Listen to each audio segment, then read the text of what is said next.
Je viens de faire une initiative parlementaire, de contrôle parlementaire.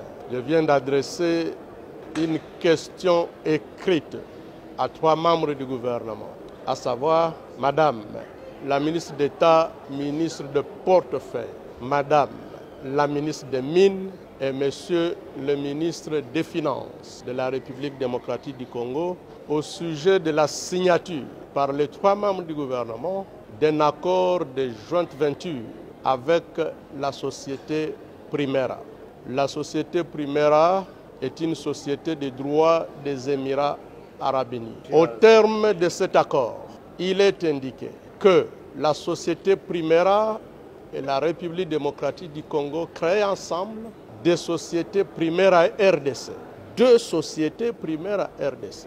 L'une, Primera Gold, pour l'or, et l'autre, Primera Metals, pour le 3T. Mesdames et messieurs la presse, il s'agit d'une mafia organisée. Pourquoi? Chaque société Primera n'apporte que $20 000. Je dis bien $20 000. Primera Gold, $20 000. Primera Metals, $20 000. Et dans les $20 000, la RDC apporte 9 000 et la société Primera n'apporte que 11 000.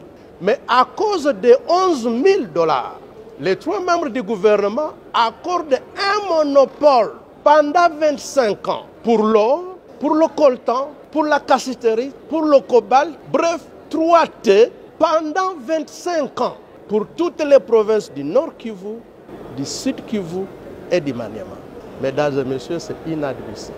Maintenant, en termes d'obligations, la République démocratique du Congo s'engage à engager la société Sakima, qui est propriétaire de tous ces gisements, à signer un accord avec la société Primera pour 25 ans, en sorte que, à raison de seulement 11 000 $, Primera soit la seule société à pouvoir commercialiser l'or congolais, soit la seule société à pouvoir commercialiser le coltan, le cobalt, la cassiterite pendant 25 ans. Et ce n'est pas fini.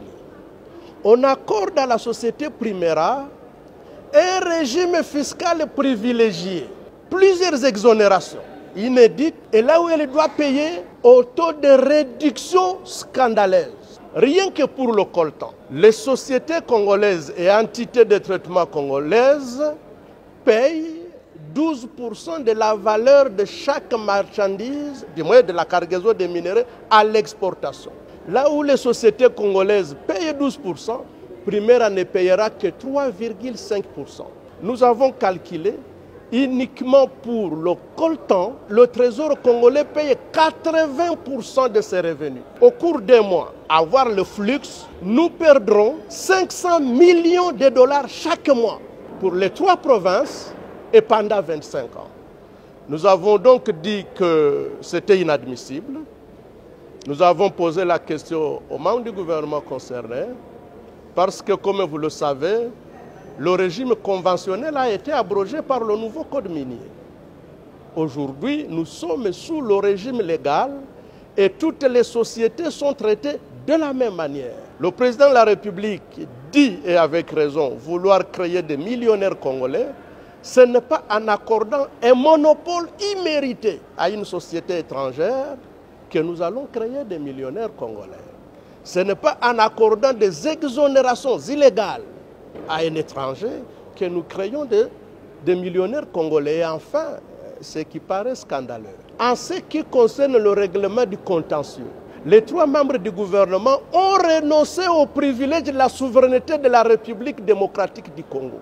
Je n'invente pas, le contrat est là gelé. Vous allez même le publier.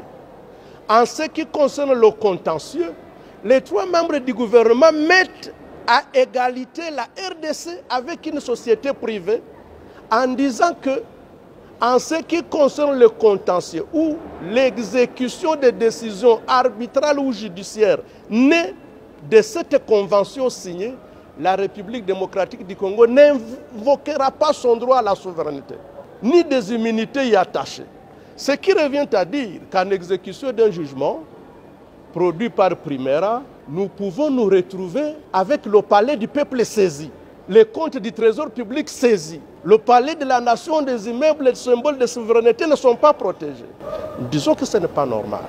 Ensuite, comme vous le savez, la société Sakima, à laquelle les 3 membres du gouvernement enjoignent de signer des contrats de jointe venture avec la société Primera, cette société a déjà signé des contrats de même nature avec des sociétés de droit congolais, lesquelles sociétés ne sont pas disposées à renoncer à leurs droits. Ils viennent de faire des déclarations. Il s'agit de la société Amir SARL, CDMC SARL, Stone Mining Company SARL,